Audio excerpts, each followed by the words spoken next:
good evening and welcome to a special programme here on Stratford TV, debating the most radical transformation of how our police forces are run in decades. We're live from Stratford-upon-Avon College, talking to the candidates who all want to be your Police and Crime Commissioner for Warwickshire. Our audience tonight is from across the Warwickshire area, so thank you all very much for being with us. All of you, I'm sure, will have different views on the Police and Crime Commissioner role, and I know many have burning questions for our three candidates too. I'm hoping that we'll get all of those answered for you during the programme. For those of you watching on the internet, we'd love to hear your views too, and questions please, on Twitter to @YourStratfordTV using the hashtag StratfordTVLive. But first, let me introduce our Police and Crime Commissioner candidates for Warwickshire. They are Ron Ball, a former magistrate, airline pilot and school governor, standing as an independent candidate.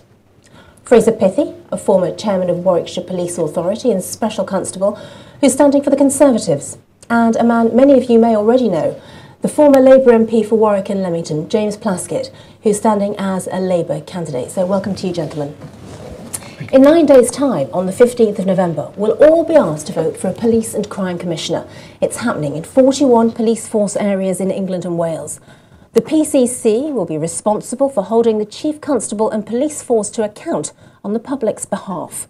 They have a lot of power, deciding how the budget will be spent, and can even sack a Chief Constable should they see fit. It's the first time it's happened. It's a policy very dear to the heart of the Prime Minister, David Cameron, and the Home Office have been increasing the publicity surrounding the elections and recently issued a video to encourage people to get involved.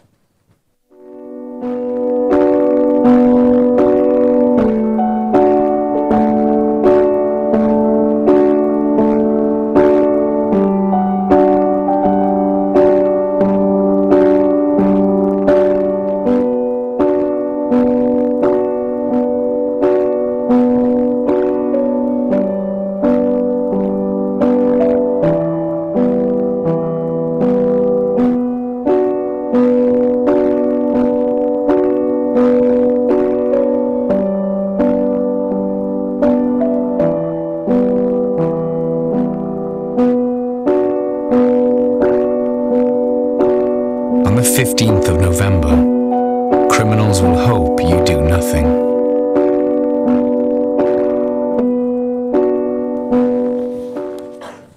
The government hopes that visible elected figures will make police more responsive to local priorities.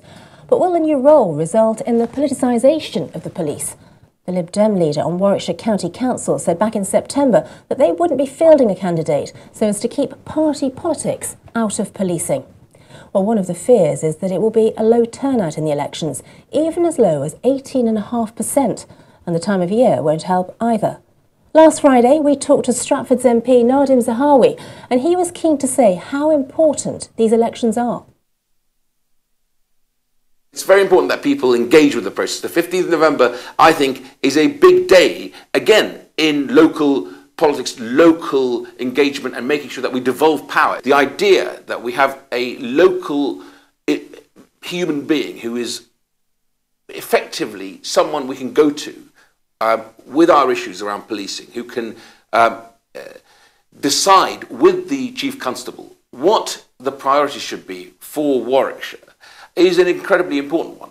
And having an election and having that individual come back for re-election is, I think, an important step change in the way we organise our police forces and our policing in our country. Because for the first time we will have a person that we can clearly identify as not operationally responsible, but certainly setting the priorities for the future of the police force. I want it to be as high a turnout as possible, and I hope people will go out and vote, will exercise their franchise. It's a very important vote, as I said, because at the end of the day, we all, I live in a village in the constituency where I worry about rural crime. Others will worry about crime and antisocial behaviour in the centre of Stratford late at night or at any other time. We've just had a ruling on a legal high on black mamba, which I brought to the attention of the Prime Minister because two of our best PC Trevor Hall and PCSO Claire Miller from Stratford, from Warwickshire, brought it to my attention at one of my surgeries. So we've got some very fine policemen and women, but we want to make sure that their priorities are the right priorities for the county. Well, there we are, the thoughts there of Stratford's MP, Nadeem Zahawi. The role of Police and Crime Commissioner is a big turnaround for a country that counts among its ancestors, Robert Peel, who firmly believed that politics and policing should be kept separate. Different parts of the UK have been engaging with the elections in different ways. And one that stands out for us in Norfolk, where local entertainer Keith Skipper was commissioned by the local police authority to take on the guise of Duzzy Rascal, yes, you did hear that right, and rap his way to YouTube stardom. This is it. Of course, one of my many duties is to holler for the PCC. Not parochial church council, not Parsick cricket club, not parish clock committee. So what? Well, here's the nub. That's Police and Crime Commissioner, and that's got to be brand new, because we'll give them permission to do better for me and you. That's Police and Crime Commissioner, and that's got to be brand new, because we'll give them permission to do better for me and you. So stay yourself. It's catchy, isn't it? It is catchy. I'm not sure any of you want to go down that road, particularly for us tonight. No, probably wise if you don't, actually. But I do want to ask each of our candidates to tell us a little bit about themselves and why they believe they should get your vote on November the 15th. So, gentlemen, you all have 2 minutes each, and I'd be grateful if you could stick to time, please, just out of fairness to your fellow candidate. I will intervene if you do go over time, though. Let's start in alphabetical order, to be fair to all. We'll start, please, with Ron Ball. Good evening. Suzanne, thanks for the introduction. As you say, I used to be a magistrate. I've been a school governor, and I've done work for the British Airline Pilots Association all through my flying career. I was an airline pilot until a few months ago, and I retired from that position. I resigned from that position in order to stand in this election. And so I've got a good background of experience of representative work with responsible positions, and the position of being a 747 captain means you have to be able to carry responsibility, you have to be able to make decisions, and you have to be able to think clearly, be a good team player, and all of those are going to be required by the Commissioner. What finally decided me to stand was I am really unhappy about the introduction of party politics into policing, by which I'd better clarify that. I mean, they are getting too close to each other. I'm not so naive as to believe that party politics has no part to play, but this way, the way it's being done now, it is much, much too close, and I have serious concerns about that. David Cameron has introduced his party's candidates by saying this is not about introducing party politics into policing. Ed Miliband has said the same thing about his party candidates. To me, it very clearly is introducing party politics. If I am elected, my priorities will be to start off with strengthening the safe neighbourhood teams so that you know your local officer and your local officer knows his or her area well, and I would very much like to work much more closely with the voluntary sector, who I think I have a tremendous amount to contribute to this area. So that is the basis on which I've decided to offer myself for election. OK, Ron Ball, thank you very much indeed, and thanks for sticking to time too, very impressive. Fraser, over to you. Fraser Piffy. Thank you. Good evening, ladies and gentlemen. In deciding to stand as a candidate for Police and Crime Commissioner, 2 or 3 things first occurred to me.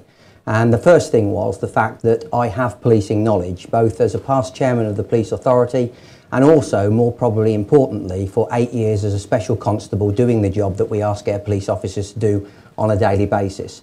I have a background in business and I've lived in Warwickshire all my life. I love the county.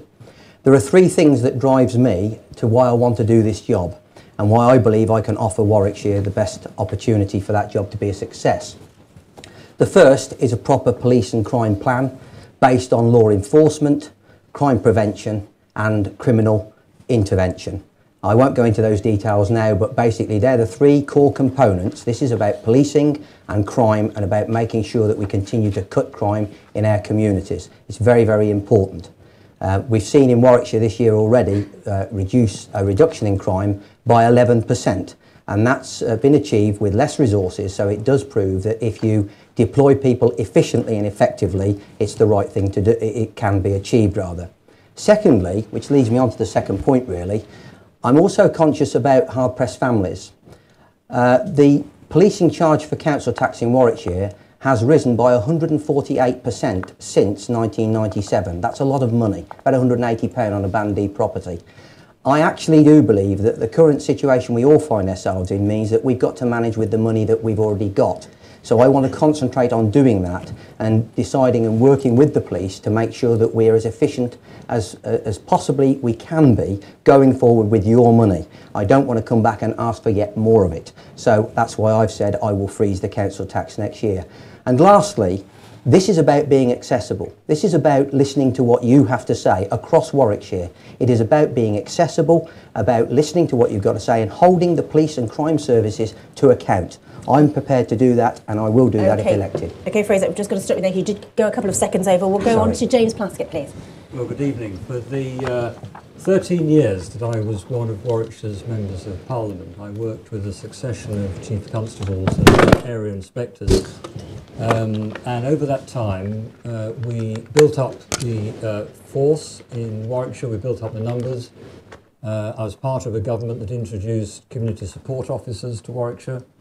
And over that time, while we were strengthening Warwickshire Police Force, crime fell by 40%.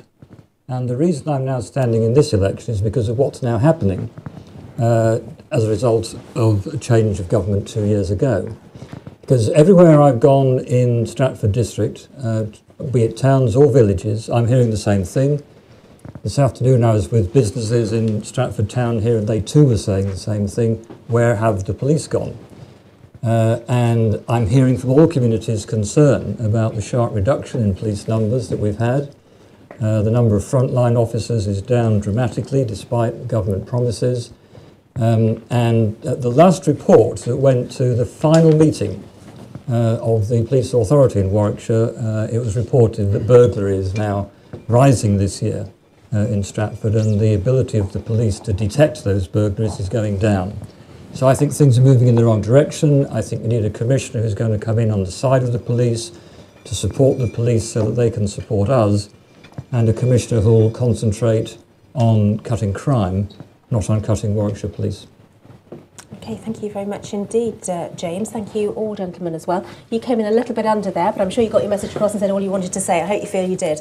Let's get on with the questions then. Let's go to our first person today, Chris Milsom. Where's Chris for us? Chris, please ask your question to the panel. Do sit down. You don't have to stand up. Do sit down.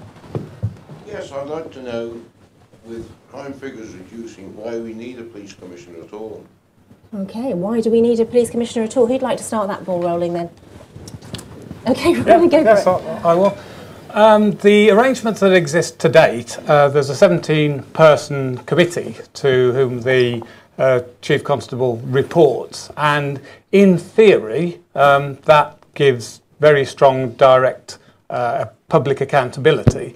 I think with too many people, actually the accountability equation can weaken, and if you have a directly elected person, one person, then I think that, provided that relationship is correct between the Commissioner and the Chief Constable, then I think the scope, the potential exists to have a much more direct effect on direct public accountability that way.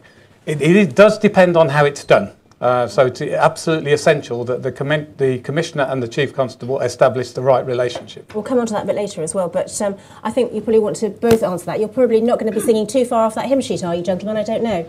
Well, James? I mean, the Commissioner should give you a voice as residents around Stratford and around the county in how your local areas are policed, and gives you a chance to have a stronger say in terms of what you think your local priorities are, and through a directly elected commissioner have an influence in the way the crime plan is set and the way the priorities for policing are set. And although people on the authority have worked very hard, I don't think they've had the accessibility to you that a commissioner will have, nor have they had the direct accountability to you. So I actually welcome this reform because I think it will strengthen your voice. strengthen your influence, and there's somebody in there on your side trying to make sure that your priorities in the community are being met by the way the area is policed. I figure, sorry to interrupt there, but I do figure that you're pretty much going to say the same thing. Can I say to you, Chris, do you think then that we don't need one? Is that why you've asked the question? Yes, you know, when you work the cost of a commissioner as well, it's an awful drag on the A drag on resources at a time like this? Well, I would support more or less all the comments that have already been said, but what I would say is you've got currently a police authority of 17 members. National statistics show that only about 7% of people know who is on the police authority.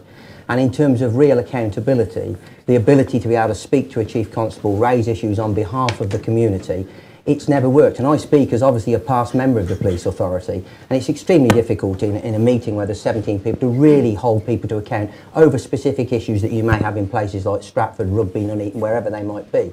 So one person replaces 17 people. So the cost argument isn't probably as great as you first think. That body goes and it's replaced by one person. Key thing is they're directly accountable to you because you directly elect them. That isn't what happens currently with the police authority. OK, well, let's move on to question number 2. I think this time from Anne Forster. Anne Forster, where's Anne for us? Anne. My question is, will there be an increase in our council tax, or will there actually be savings following the appointment of the police commissioner? OK, who wants to go with that first? What about you, Fraser? Well, I've made it clear already that I do not intend to increase the policing element of the council tax next year. I referred in my opening statement to the fact it's gone up by 148% since 97 to 2010. It's just my judgment at the moment that people are hard pressed enough with energy bills, food bills going up and everything else. This is about all of us having to cope with the situation that we're in with a massive debt, and I think the onus on the police commissioner has to be this. An efficient and effective police service has to be provided, of course. So are you saying, to interrupt, that you wouldn't want to see any increase? I would not want to see any increase, absolutely not. I've said I will freeze it next year because I just don't believe that I can go to people and ask them. Given that crime is reducing in Warwickshire by 11%, the case is not made to keep increasing that and go to people for money that, frankly, they haven't got. OK, we'll come back to that point on crime, whether it's going up or down. Some interesting figures on that. But James, let's come to you on that question too. Yeah, I do take a different view on this, and quite open about doing so. Because when the current police authority was looking at the budget for this year, they had the option of going for a council tax freeze. They decided not to, because they looked at the consequences of doing that in terms of the budget for policing. And they concluded that going for the freeze would have meant an even greater loss of officers, and that would have gone further in compromising some of the areas of performance that I mentioned before, like detection rates and response times, for example. So they took a decision to go for a council tax rise. And what they did at the same time was they built into the budget that any of us will inherit in the first year. And one of us is going to become the commissioner, and we'll all inherit the same starting point. And it has built into it an inflation-linked rise in the council tax next year. So if you don't do that, as the other two will not, there will be an extra £1 million hole in the budget from day one. And what does that mean? I think it means a loss of more officers. OK, and quickly from you, Brian. I can be very brief on this. Like Fraser, I have committed to no increase in council tax, no increase in the precept for the police budget.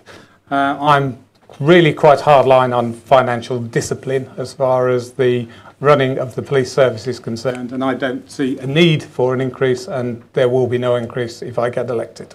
OK, well, let's go to Twitter now. We're having lots of tweets coming in for you here. We've got one here from Dan Essex. He says, Warwickshire Police has a detection rate of 18%, or had a detection rate of 18% in 2011-12, the worst in the country. Is this acceptable, and what would you do about it? So let's come to you then, Fraser. No, of course it needs to improve, but we have to be very careful about things like detection rates.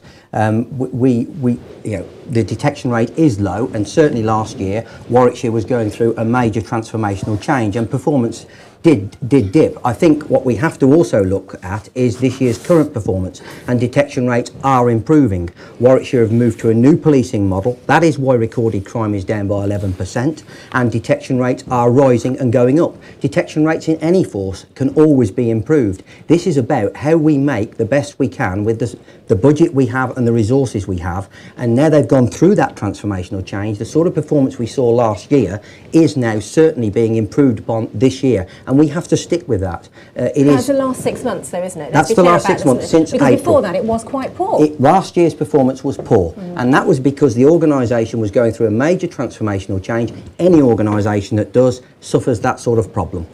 Ron, do you think detection rates are acceptable at the moment? No, clearly not. But as Fraser said, they are improving, and there were specific reasons why they were so bad last year. And one of the things that it indicates to me is the problems with change, actually. Change of itself, if it's not carefully managed, can lead to problems in its own right. And we're just about to go into a really major change, losing all of the experience of the police authority members. The chief executive is actually leaving in December, and our chief constable has to go next year as well. So you're not selling this to us at the moment, are you? No, what I'm saying is that there is a potential that there's change, big change is required. And so one of the things that I'm doing is inviting those members of the current police authority who are prepared to work with me to do so on a temporary basis for next year. So, but there are specific reasons why the detection rate was so bad. It's not acceptable, and that this year will be better. James, do come in there. These detection rates are not acceptable, clearly. I wouldn't accept as Commissioner a position at the bottom of the league table. If you're burgled in Stratford at the moment, the chances are that that burglary will be detected in only 6 out of every 100 instances. I don't think you as residents of Stratford want to settle for that, because part of the deal of policing, part of what you're paying for through your council tax is if you do become a victim of crime, you want it followed up, you want it detected, you want whoever's doing that brought to justice. Well, it's not happening at the rate that it should be happening. Not the fault of the police we've got. They're doing their absolute level best. It's simply because we haven't got enough of them, because we've lost more proportionately than any other police force in the country. So part of getting your detection rate back to where you want it to be is strengthening the police force. Okay, well let's move on to another question from Vera Milsom. Vera, where's Vera in the audience for us tonight? Vera, do fire away with your question. Yes. I read in the leaflet that we are going to get another extra 100 police officers. Now, where are we going to get them from? Are you talking about the cuts? Yeah, the cuts. Do you want to answer that, James? Well, I think you're asking about a commitment that I've made to increase police numbers, if I understand you correctly. What I've said in my manifesto is I've split this into 2 parts, because I'm satisfied that within the existing budget that I'll inherit if I'm elected, there is scope for an additional 50 police officers over the first 2 years by, for example, saving money on the cost of having a commissioner instead of having a police authority. And I can transfer those savings over to frontline policing.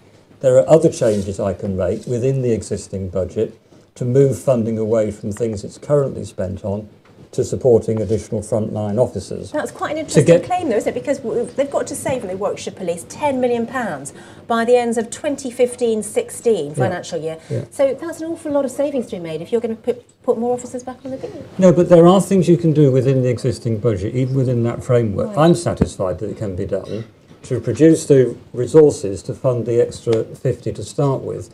I'd like to go further than that, but we have to get a couple of things fixed to do that. And I think you need a commissioner who's prepared to go and negotiate firmly with the government about this. Because at the moment, as I said, we're one of the worst funded police authorities, but we're top sliced and we have to donate money to better funded policing areas to subsidise them. I just don't think that's right. And secondly, the funding formula that we get from the government gives us one of the lowest funding per head of population of any policing area, but we don't have the lowest crime rate. So I want to argue for a fair funding deal for Warwickshire so that we get the funding that's relevant to the crime our police have got to deal with. And if we can get those 2 things sorted out, then I can go further and add extra officers. Okay, everybody wants more police back on the beat. What do you think about this? Well, I don't share that view. I'm firmly of the view that anybody that goes to any organisation that says, look, our performance is 11% better, it's not perfect. There are issues with things like detection rates, but our performance is better and we're 11% to better, and then suggest to that organisation, let's increase our costs, would be laughed out of the room. People talk glibly about public money. There is no such thing as public money. There is only your money and my money, and there is only a finite amount of it. So as far as I'm concerned, we have to manage with the resources we've got. Warwickshire is showing, by being more efficient, that they can actually start to reduce crime and improve their detection rates going forward. And there are other things here as well. Without more officers, do you Without more officers. And I mean, for instance, before we start talking about taking more officers on, we've got the equivalent of 50 officers off sick at the moment in Warwickshire. I want to know from the Chief Constable, are we supporting those officers to get them back to work? Are we giving them the right sort of support that they need if they've been injured on duty, they're off for other reasons? And have we got absent management plans for those who perhaps don't fall into to that sort of category? Because the police are no different to any other organisation, and the people who get racked off the most are the people who come into work every day, the committed people who see a very small minority within perhaps that sickness management plan area who choose not to be at work for whatever reason. So the genuinely sick, fine. Those that are not, I want them managed properly like they are in any other organisation. Before we start thinking about more officers, there is no causal link between officer numbers and a reduction in crime. Warwickshire's shown that. You can reduce it with the numbers that we've got now. You don't need to take more officers on. The correlation is not proven. Okay, well, I saw you, Ron, you were nodding your head at a certain point during that. Yeah, I don't believe extra officers are affordable or necessary at the moment. As it is, the plans that are the medium-term financial plan, boring stuff, at the moment we have £24 million in reserves. That will be down to £10 million on existing plans.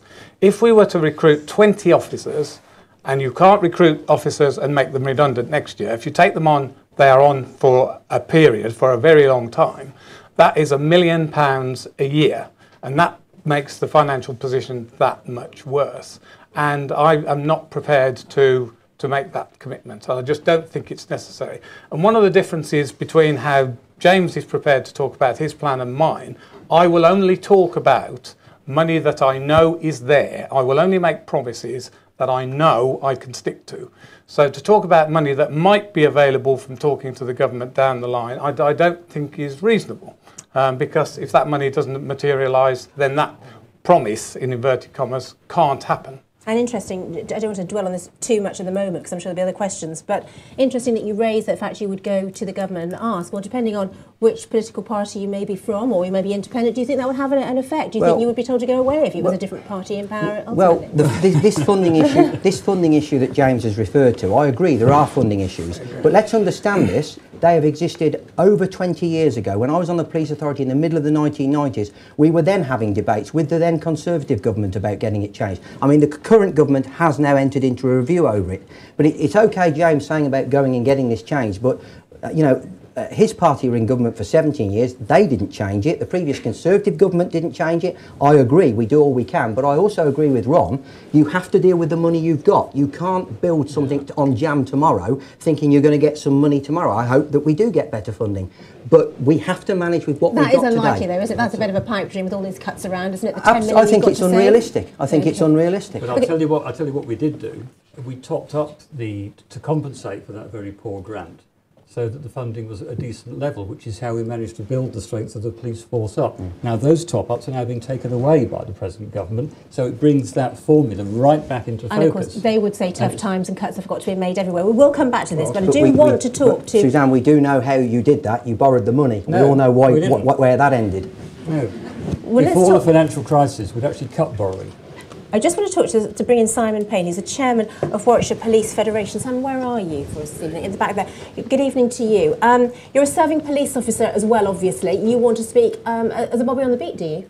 Your question? I actually represent all the rank and file officers up to the rank of Chief Inspector in the county. And the question I would like to ask of the panel, because I think it's really important, is there are proposals to change the law so that thousands of police officers nationally can be compulsory severed, in other words, sacked, It will be the first time it's ever happened since Robert Peel suggested the idea of policing. And if each of you became a PCC, you were successful, would you sack police officers in Warwickshire in accordance with the change in the law? Okay, let's come to you on that one.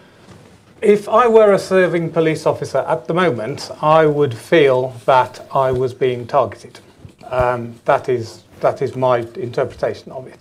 Whether it's true or not, I think is obviously open to debate, but I can understand why there is such strong feeling amongst our serving officers at the moment.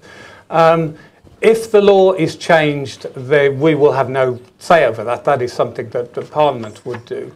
But my intention is to develop a working relationship with our serving officers. The ones I have seen and I've spoken to, I have tremendous respect for. I was out in Nuneaton and Bedworth a couple of weeks ago, and I have to say I was incredibly impressed by the range of skills and the work that was done there. So it certainly would not be anywhere near the top of my priorities. Okay, and same question to yourself, Fraser. Yes, I think this comes back to some of the previous questions. One of the reasons that I'm quite clear about in terms of making sure that we have got the right number of officers going forward in Warwickshire is to make sure that we don't take on extra ones, so that we could, if that legislation is indeed enacted, be in a place where a commissioner, because of budgetary requirements, might have to contemplate such a thing. So I certainly would not wish to use that power if it were made available through statute, because the key thing here for a commissioner is to properly ensure that the size of the force is adequate for what is needed for an effective and efficient police service. So if you look at this in business or any other organisation, all the world-renowned leaders will say, you do this sort of thing once, you get the number right once, you don't do it twice. I believe we're already at the number, we can't go any lower. I would not seek to use that power if at all possible. It's about the right number. This reform that the government wants to introduce is another punch in the stomach for our serving police officers, in my view. I mean, over the last couple of years, many have had their pay cut. They're now being told they're going to get their pensions cut. 16,000 are being cut already. And now the government wants to break this contract that has been in place ever since the constabulary was created, and allow in future officers to be made redundant. It's no surprise that we had this survey this week that Lord Stevens, a former Met commander, has conducted. When he surveyed, I think, 14,000 current serving officers, 95% said they thought they were being let down by the government. I'm not surprised. And he's indicated that police morale is absolutely rock bottom. That's why I think it's going to be really important to have a commissioner who's coming in to help the police so that they can help us. And I would not be contemplating sacking police officers. I hope that's answered your question, Simon, has it? Okay, thank you.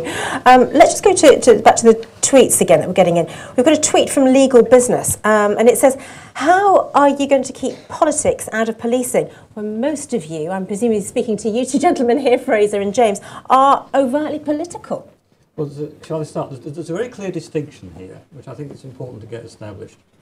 First of all, it's worth pointing out that the current police authority, which currently governs Warwickshire Police, has politicians on it. Yes. And always has had. They're councillors.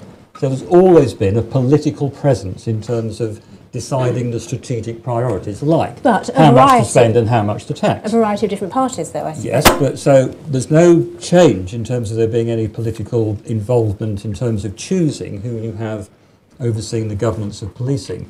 But the crucial difference is this. The government has decided, in my view quite rightly, that whichever one of us is elected will have to swear a public oath upon election to ensure that there is no fear or favour in the conduct of policing, and that we do not cross a line from policy setting to operational policing. Will that be easier said than done? Well, it would be tricky to define exactly where the line is, and whoever is the Commissioner and the Chief Constable will have to decide that as a protocol at the outset. But there's a very clear understanding here that commissioners will not cross over into operational policing. It'd be totally wrong for a commissioner to be saying, go after that criminal or track down that particular group. Those are decisions the police must make. The commissioner is there to set the broad policy framework, set the crime reduction plan, get the police the resources they need to deliver that, After that, it's the police's job, and there'll be no political involvement beyond that line, and nor should there be. I'll come to you in a second, Fraser, but I'm interested to know what an independent candidate would think of that. I think professional politicians can't stop being politicians. And I think in our local election now, somebody phoned me up yesterday to say that they had had information from James about this election. Included in the material was stop the Tory cuts and also an invitation to join the Labour Party. Now that to me was very directly and very clearly linking party politics to what we are doing today. And I just think that professional politicians are different from the rest of us in that what they do is say, I'm going to join this party, I'm going to work for this party, and I will not publicly disagree with it, because that's part of the deal that you take in being a professional politician. And Margaret Thatcher made this mistake as well. You are either one of them or one of us. And that's not the way we are. The way we are is that we look at various ideas and we'll like an idea in Party A, but not another idea. And then in Party B, there's an idea that we like there. And we pick and choose between them. But you actually give up that right once you become a professional party politician. So that's a real concern for me. Now, I know, Fraser, you've probably got something to say on this, but I just want to get a question from David Jutton, which is still on the same theme, and let you come in first to answer that. Yeah. David, where are you tonight for us? David, do ask your question, won't you? You've already answered the question, I think, about the financial impact of your police and crime plans, but this question is directed towards the two political nominees. Were your plans drafted in consultation with the party? Will they require ratification by your parties before they go for final approval? Fraser, let me ask you to answer that one I first. can answer categorically on both points, no. What you see from what I've offered is my own work. One of the reasons I stood, and don't consider myself to be a professional politician, I came out of local government in 1997 and concentrated on my career. I wrote the manifesto that I've got because I've been on the police authority and I've been a special constable, and it's my knowledge around policing which has led me and informed my manifesto on that. And if I can come back to the other question, I would support some of the stuff that James has already said about this. The oath of impartiality, which any one of us is going to get elected, will have to be taken by the successful candidate. That oath of impartiality is absolute. Well, as far as I'm concerned, I liken it to the oath that I swore when I took up on the office of constable, which is you exercise that without fear or favour on anybody, and you absolutely do that with total integrity. Now, I can only speak for myself, but say that's how I would approach it. The other one single point I would make is, yes, I'm standing for the Conservative Party. Standing for a political party, all it is in this election, as far as I'm concerned, is to give you an idea about what my core beliefs are. For me, that's effective public services at a reasonable cost. If elected, it stops at that point, because you are accountable to the whole of the people of Warwickshire, as the oath says, and it's through those people that you have to hold the police and crime services accountable, and it's ultimately those people that will decide whether you've done a decent job or not at the next time of the election. It stops and starts in that way as far as I'm concerned. If I can just ask James as well, I mean, the Labour Party didn't want to have anything to do with this at first, did they? And then they sort of got on the bandwagon and said, yes, we're going to put candidates up. So it's kind of confusing for some possible voters thinking, well, I don't know whether I want to vote for a political candidate or whether I'd rather just go for an independent, maybe. Well, I didn't agree with my party's opposition to this because I think this is a good reform. But if I come back to your question, I can assure you that no one has written my manifesto for me. There's not a political fingerprint on it anywhere. I wrote it based on consultation with hundreds of people in Warwickshire. I talked to people serving in the police force, I talked to people working in the criminal justice services, I spoke to residents, and I reflected on what my constituents had told me about policing over my 13 years as a Member of Parliament. And it's my work, it's not anybody else's. No one had to approve it, no one checked it to say you can't say that or you can't say that. It's my work and I stand on it. It's my programme of what I would want to do as Commissioner. And no one, if I become Commissioner in the Labour Party, will be pulling strings behind me saying you can or cannot do that. My mandate, if I secure one, will come from the people of Warwickshire. and it is to all the people of Warwickshire to whom I'd be responsible, not just any political segment. So you could say, why not stand then as an independent? Because I'm standing as who I truly am, and I'm not trying to conceal who I truly am, and I'm not trying to hide any party affiliation. You can see from how I'm standing, you can work out what my values are. I think many people in Warwickshire know them already anyway, from my service as a Member of Parliament, and I'm proud of my political identity, proud to be standing on that platform, at the same time giving the commitment that the politics is in the election. Once the election is resolved, I take that oath of impartiality and stick to it. And Ron, have you got a just a quick comment on the oath of impartiality. In Humberside, John Prescott is standing as the Labour Party candidate. Now, all of my recollections of John Prescott are of him poking fun at toffs and Tories and people who've been to public schools and things. Now, does he become Mr. Impartiality on signing an oath? Should he be elected? And to me, it doesn't. He is who he is, and it doesn't matter. Signing a piece of paper doesn't change who you are. I just want to bring in a tweet from the MP for Stratford-upon-Avon, Nadim Zahawi. We heard a little bit from earlier. He's tweeted to say, what are the 3 things that the candidates will deliver and want to be measured by if elected? Ron, I'll let you start that one. OK. My programme is based on being affordable. So I've decided at the outset I'm not going for big spectacular headlines, or I had a realistic look at the situation and decide what I can realistically do. And the safe neighbourhood system is patchy. It should be better, and I'm prepared to spend a small amount of money, one-off spending, to improve that, so that you know your local officer and your local officer is familiar with your area. Sorry, do carry on if you want to. If you've got more to say, go on. I don't want to was it butt 3? in there. It was 3, yes, it was 3. Yeah. Yes. OK. I want to work much better with the voluntary sector. It seems to me the voluntary sector actually have made quite a contribution to the reduction in crime figures that we've had. The police have done their bit, but it isn't all them. I mean, the business community have made. What do you mean by that specifically, the voluntary sector? Well, there are things like early intervention. You know, once people you mean like neighbourhood watch and things like that, do you? Or? No. When you get a young person who, for the first time, goes off the rails, is involved in some low-level criminal activity, then you can sort of go one of 2 ways. Either believe that a heavy-handed way, and that'll be a short chop and you'll get him back. But I don't think the evidence supports that. Whereas a more understanding, early discussion with appropriate people who aren't often, these people are often in the voluntary sector, can actually resolve that situation at very little cost as well.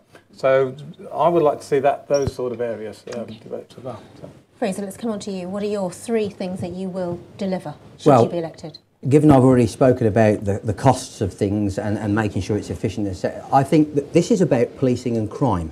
And it's about the policing and crime plan, which whoever is elected, the Commissioner has to set out for the people of Warwickshire. And I'm quite clear about the 3 principles of what that should be.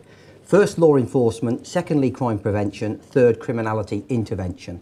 And why that is important, I'll just very briefly explain. Law enforcement might sound obvious. That's about the police service, but all the other partner agencies which now have to work together under law, making sure all of those bodies are working together and doing the right things. In Warwickshire, I believe there is work to be done there. The crime and safety partnerships are very central to that. There are 4 in Warwickshire. I believe 3 of them are somewhat suboptimal at the moment. I would want to see improvement there because that's money people are already spending, giving to those partnerships. I want to see them doing the absolute best and working on best practice. So law enforcement's really, really important. Courts, probation, all those things. Secondly, crime prevention. That's things like neighbourhood watch, but it's also about how do we engage with the NFU, businesses, those sorts of people with the right sort of crime prevention advice, providing that advice, getting them to take the right steps, working with the police much more closer than perhaps has been the case in the past, so that we get the community and the police closer together. And thirdly, criminality intervention. That's about dealing with persistent prolific offenders and also emerging prolific offenders. How do you do that? Well, How do you do that by getting the agencies and the police working very closely together. And Warwickshire, to be fair to them, are doing very good work on this. That's why some of that 11% reduction is taking place this year, because the officers have got closer. There's been some really good work with partnership agencies. There's been one particular scheme in Rugby, for one quick example, where they've been dealing with a cohort of reoffenders. Now, the national rate for reoffending out of custody is about 60%. They've had a targeted results, payment by results based programme there in Rugby, and they brought that reoffending rate from 60% down to 34%. Now, let's remember, that's less burglaries, that's less victims of crime, that's less crime in Warwickshire. And Warwickshire, we're in real danger here also, of course it's dreadful if you've had a crime committed against you, a burglary or whatever, but let's not forget that Warwickshire is a low crime county.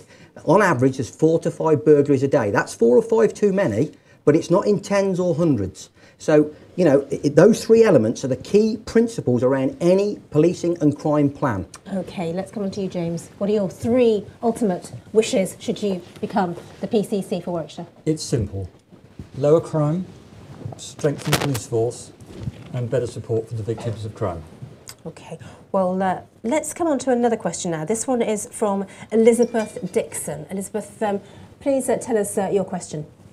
I really wanted to know who you will be conferring with apart from the Chief Constable, and that's particularly in reference to the fact that previously there were 17 people, you know, doing the job that you're going to do. So how would you see yourselves doing it as one person? Who else are you going to talk to?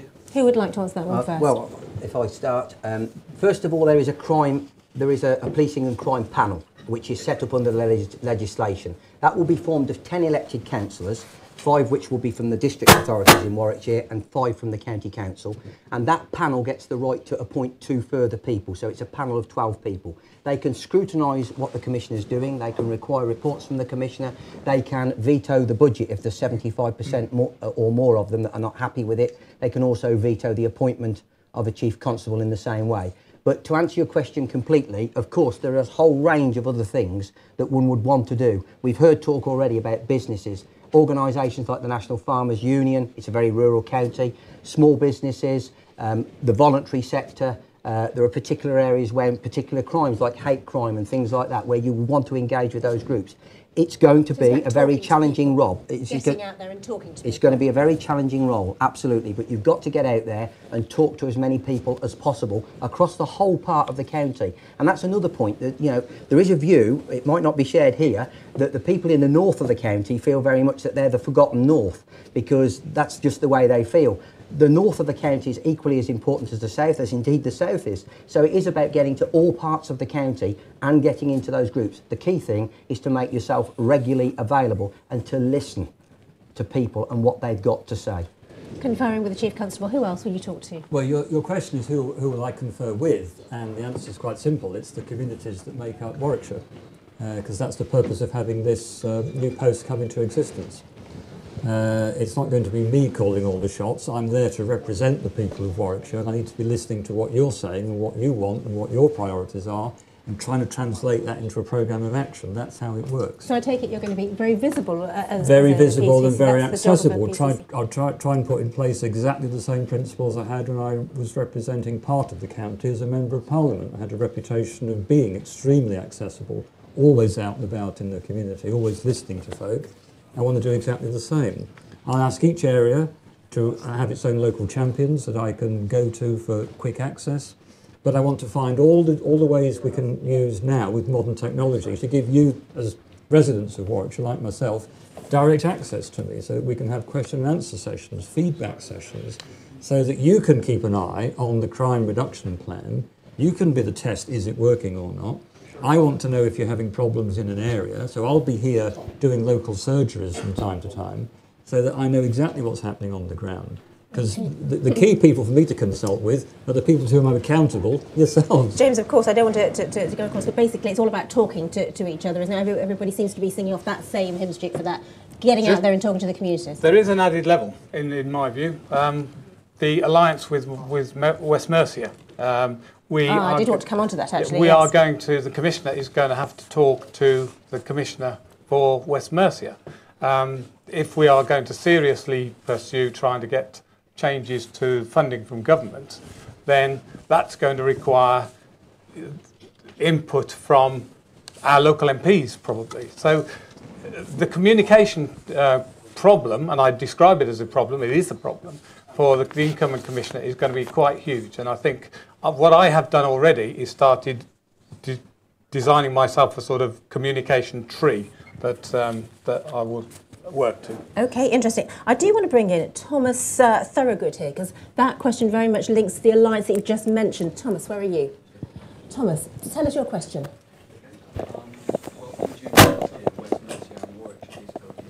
Have we got a mic on to Thomas? Can we just hear from Thomas a second? Let me just try and get a mic to you. But I know it's definitely about the alliance that you're concerned about, isn't it? Because, of course, you touched on that as well. There is an alliance already agreed between Warwickshire and West Mercia forces. So there's a certain amount of sharing. And I suppose if a PCC from West Mercia has a very different ethos to the candidate here, that could create problems. But do ask your question now. You've got a microphone, haven't you, Thomas? Yep, I do. Thanks. Yeah. That was exactly my question, really. Just trying to fill a gap there for you, Thomas, but okay, yeah. Okay, So, shall we ask the candidates then? Okay, then what do you think about that then? Is there going to be some sort of conflict, potential conflict, if the PCC from West Mercia has got very different views to you, and you're meant to be working together? I'm not Sorry, no, carry on. I'm sure that's... I'm not particularly anticipating problems there, because the logic of the alliance is so strong that it would be very strange, I think, to get a commissioner in West Mercia who would be frankly acting against their own interests as well. If you look at the situation in Warwickshire, it's bad enough as it is. If you actually take the benefits of the alliance out, the situation gets much worse. Do you not think, though, Fraser, that you could have differing goals and that could cause problems? Well, of course, there's going to be some challenging discussions. There's no doubt about that. But I think it's the way that you undertake those discussions. For the alliance to work, the mechanics of it mean that the savings that need to be achieved, the efficiencies that need to be delivered, are basically for both forces. So therefore, they have to agree at the end of the day. There has to be a compromise. Now, how we reach that, of course, will be those challenging discussions. But I think there is one key thing in here.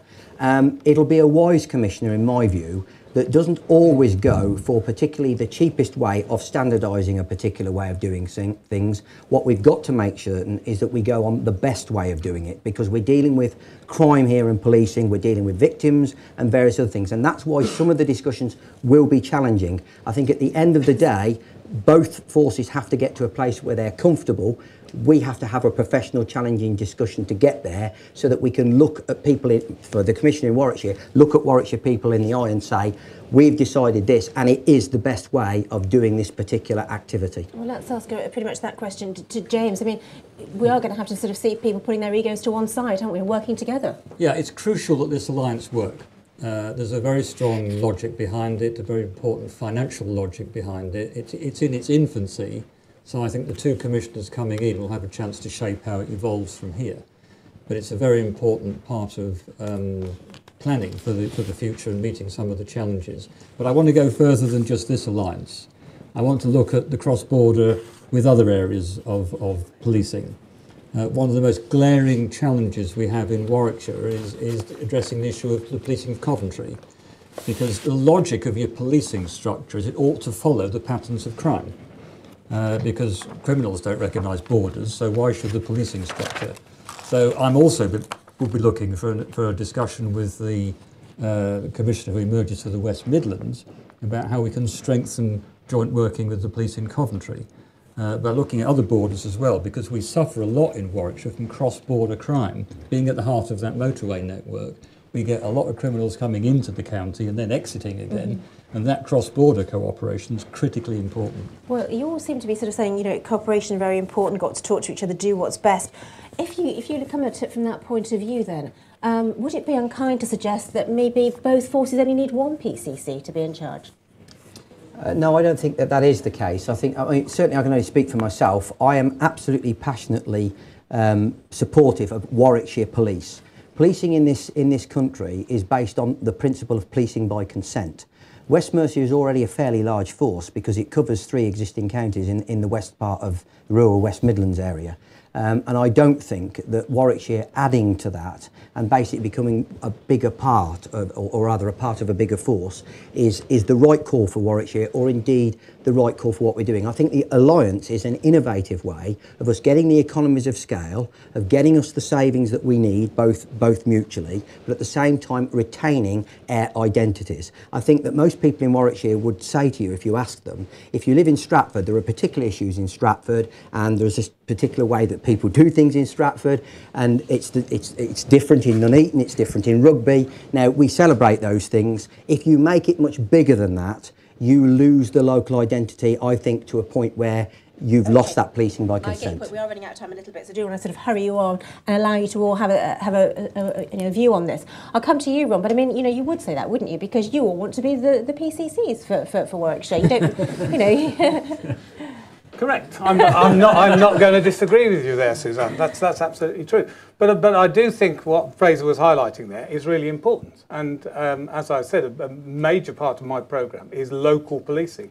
And I think it's really important that people feel an identification with their local police force, and the local police force feel an identification with them. And the larger you make the unit, the more difficult it is to achieve that. So there will be more cooperation. That undoubtedly will happen. But that has to happen. What you've been saying. But that does not mean that Warwickshire needs to disappear as an independent force. James, your view on that? It's vitally important to retain local policing. And in that respect, this alliance is quite a clever operation, because it puts in place a lot of the advantages. You can get economies of scale advantages, which enhance efficiency, but it retains that local flexibility and the potential to adapt to local circumstances. So it's a clever structure. I think it's the only one of its kind in the country. And it's important to make it work. So you do keep that local oversight of policing so that it matches your needs. Thomas, we took your question on a bit there, but I hope you feel we've answered that for you. I had a tweet while we've been talking from Stratford Business Forum. They're saying, what does this PCC role add to the cost of local policing? Well, you're all too expensive, basically. So how much are you going to cost us? James? Well, I've had several discussions with the business community about this on exactly that subject, and I think it's crucially important that the Commissioner ensures that our business community gets value for money. Are you going to be value for money? How much is your salary? Well, I'll tell you why, because our businesses contribute £20 million a year for the policing of Warwickshire. That's to check the business is right through their business rates for the policing of Warwickshire. It's a very substantial contribution to the financing of policing. So I think it's very important that they have a voice in how that's spent, so that they do get value for money. Not wishing to be glib, but it is of importance. How much will you be paid out of interest? Well, the government has set the salary at 65,000, so it's about the same as a Member of Parliament. Right. And the commitment I'm giving is that I can absolutely guarantee that I can run the Commissioner's office for a lot less than it costs to run the current police authority, and transfer the savings to frontline policing, where I think you want it spent. Fraser, are you value for money? Yes, I've certainly made the commitment as well that I will run the Police and Crime Commissioner's office for less than what it costs to run the police authority today, because I think that you can't practice and preach, so to speak, that we've got to live within our means unless you lead by example. So as far as I'm concerned, that office will be run for less money than it currently costs the ratepayer of Warwickshire to run the police authority. OK, Ron, what are your views on this? If you look at the responsibilities and the workload for this job, I don't think the salary is out of line at all. I was better paid than this as a pilot, which also carries quite a bit of responsibility. And in fact, as I say, if you look at what the Commissioner is going to be doing from day one, I don't think the salary is unreasonable in any way. I'm just wondering, do we have time for any more questions, or do we have to wrap it up there? I'm just going to get a bit of advice on that. OK, well, we have run out of time. Thank you very much for all your questions. That is all the questions we've got time for, as I've just said. Before we go, though, it is important, I think, if we haven't heard enough words from them, let's just hear a little bit more from each of our candidates vying for your vote, of course, on November the 15th. So, gentlemen, we've allowed you a sort of minute each to close the programme. We started with yourself, Ron, before, so we're going to start at the other end. We're going to start with James. So, James, take it away. Well, firstly, thanks for hosting this debate. And I think in the course of the discussion that you just heard, you've seen some quite important differences between us as candidates. So I think you have a real choice on November the 15th, and I hope you exercise your vote and make that choice. And for my part, I'm making it very clear that I genuinely believe that the loss of officer numbers we've had in Warwickshire has gone too far. And that, challenging though it is, I do believe there is scope within the existing budget to start building the numbers up again, and I think that's crucial to get the kind of policing in the community that you want. And I think the police want to be able to do a better job. I think they feel they've been treated unfairly. I think as residents, it's not fair to us to be suffering the scale of reduction that Warwickshire has been asked to deal with. And I think to tackle that and give the police the resources they need to do the job they want to do it, and for us as residents to get the policing we want, I think my programme fits the bill. OK, James, perfect timing. Fraser, could you sell yourselves to us in a minute? OK. Well, I come to this with the point of understanding how we do what we do today, tomorrow, for less, because we are facing difficult circumstances that are not going to go away, whether we like it or not, in the next few years. Warwickshire Police have shown this year that they can operate more efficiently. That's what I want to build on going forward. I've set out what my principles are for a policing and crime plan, and I'm confident that that will build a platform where we can take demand out of the system to enable our police officers to get out there and catch even more criminals and cut crime further. It is also about making sure that what we're already doing, we're doing properly. So it is those things about the crime and safety partnerships and other things, managing those things effectively to make sure that we're getting everything out of every penny we're already spending, because it's my judgment that that is what the public want, an effective service delivered at a cost that we can afford. And I want to use my policing knowledge and business background to deliver that on behalf of the people of Warwickshire, the county where I was born and have lived and loved. Thank you very much, Fraser. And lastly, Ron Ball. I've looked at the situation as it currently is, and the trends are going the right way. That's not complacence, that's just an observation of the fact. What I would like to do is continue or improve that trend, and I've made a realistic assessment of what I think can be afforded. The one area that I haven't mentioned that I will spend a small amount of money on is to try and recruit officers from our ethnic communities. One of the things I'm concerned about is that they feel isolated and don't feel that they are properly policed. And so that is one area that I've not had a chance to address this evening. To me, there is a real danger of the political parties having too much influence over policing in this country. One of the things that I dread next Friday, because the results will be coming out on Friday, is seeing a map of England and Wales with blue bits and red bits all over it, and that is our police forces. It should not happen. OK, Ron Ball, thank you very much indeed. And big thanks, of course, to all of the candidates. Thank you very much, gentlemen. I'd like also to thank our studio audience here at Stratford-upon-Avon College for their insightful and probing questions. Thank you very much indeed. And, of course, to all our tweeters. We'd love to hear your views about this special programme and what you think of Stratford Television, so do please get in touch with us. But for now, from all of us here, good night and thanks for watching. Bye-bye.